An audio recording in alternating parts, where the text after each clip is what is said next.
Let's talk about, your big call on Tesla. You've been proven right there. For your big ideas for 2021, you write about, you've got number 7 electric vehicles and number 9 autonomous ride hailing. So we've had news this week from Faraday Future going public in a SPAC. We've got GM's announcement to go all electric by 2035. What's your outlook for EV? And could you imagine ARK investing heavily in names other than Tesla, giving some of this news that we have coming out? Well, we're looking, because if we're right, this market is going to go from 2.2 million sales, that's units, in 2020, it might be 2.3, to 40 million in 2025. So all of these announcements have increased our confidence that the capital markets are going to finance this transition from internal combustion engine to electric. That's great.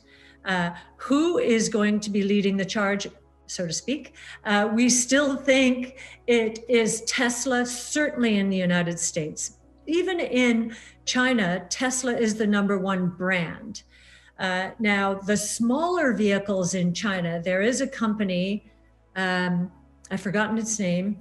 It might be associated with SAIC and GM, by the way, that is pulling ahead, but that's not counted as a true electric vehicle. These are the ones that go 25 miles an hour, golf cart types of things. So we think that China might hold the secret as to the next big winners. We know that NIO, we do not own NIO. It's a battery swapping company. So instead of charging, they swap batteries. That is going to win the day. We think that XPeng, which we do not own, but which is emulating Tesla, might. We're seeing, and we do own in our more specialized strategies, BYD was a battery manufacturer to begin with, and Warren Buffett has owned for many years a piece of BYD. That has done very well. We own that. And then Geely, which bought Volvo, and I believe the chairman of Geely owns a position in Daimler. It is also doing a lot of interesting things in terms of partnering with various companies, including Baidu. So if I had to give you which of the Chinese names we have the highest conviction in, it's probably Baidu. And that had been a hard sell for me because their search business was falling apart. And it did seem to me, with more than 150 or 200 electric vehicle manufacturers, many being government subsidized, that there would be a bloodbath. And Baidu's, the government has deemed it the autonomous platform for China. We weren't sure whether to believe that or not, or if it would get caught up in the carnage, but it does seem to be doing something very interesting. And there's also another company called AutoX. This is more, they're working with Dongfeng, which is mostly involved in the trucking space. But we did take note that AutoX has gotten approval from California to go fully autonomous there. I didn't know that until very recently. So that could be another one to watch. I want to talk about crypto. We've got number 6 and 7, Bitcoin's fundamentals and Bitcoin preparing for institutions. So, you've got a lot of fans in the crypto space. I want to know what you think here. And of course, Bitcoin, some people think, look, it's already hit its highs for 2021, the high water mark of above 40,000. What's ARK's thinking here? We do not agree with that. And what's been interesting this time around is if you look at Google search trends for Bitcoin or Bitcoin's price against the Bitcoin price itself, you'll find that there's not a lot of speculative activity by that measure. In fact, in 2017, they were 1 for 1 together, but it has been pretty quiescent until maybe very recently, but throughout last year. And so that gave us a lot of comfort. We believe that the institutional behavior and moves recently have been fascinating. We have been expecting institutions to start moving into Bitcoin and other crypto assets, but primarily Bitcoin, the most secure of the blockchains, because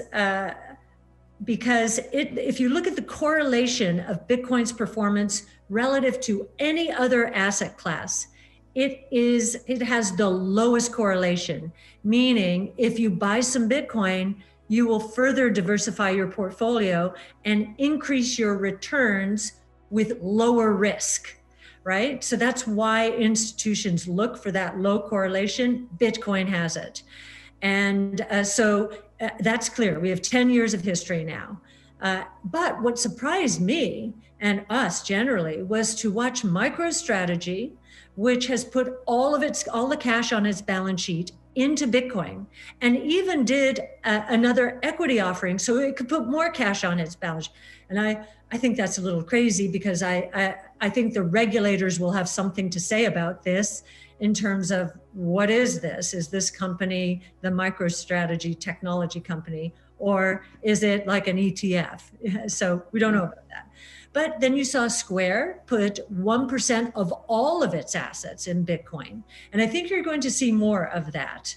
We didn't expect that. What we did expect was, because of the low correlation of returns, institutional investors to move in.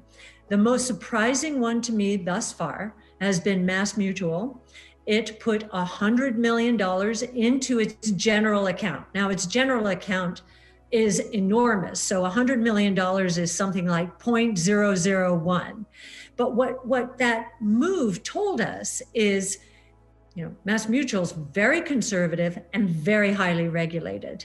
And so it had to jump through many more regulatory hurdles than I thought would have been possible by now. So I think that is a seal of approval. And then, of course, you have the institutional infrastructure moving into place, whether it's with custody, and everyone knows a lot about Fidelity being out there in terms of wanting to custody Bitcoin in particular. You have the Intercontinental Exchange, and you've got the CME now with Bitcoin futures, one settling in kind, one settling in cash. And so we do believe that Bitcoin is getting ready for institutional. But when we actually think about this, is Bitcoin ready for institutions? Bitcoin is it's roughly a $600 billion market cap. So not even half the size of Apple or Amazon, right? Yep. Doesn't put it into perspective. And yet it is a very big idea. I think a much bigger idea than Apple or Amazon. It's the first truly global digital currency out there. And it is completely decentralized. There's no throat to choke. So unlike with Libra, you had Europe and the US and many countries saying, we'll never allow this. That's because there was one throat to choke. With Bitcoin, there's no throat to choke. And in fact, when China basically shut down the exchanges in China that dealt in crypto, especially Bitcoin, that activity just moved over to Japan, Thailand, and Korea, other countries that wanted to move ahead in this innovation space. They did not want to miss this next big thing.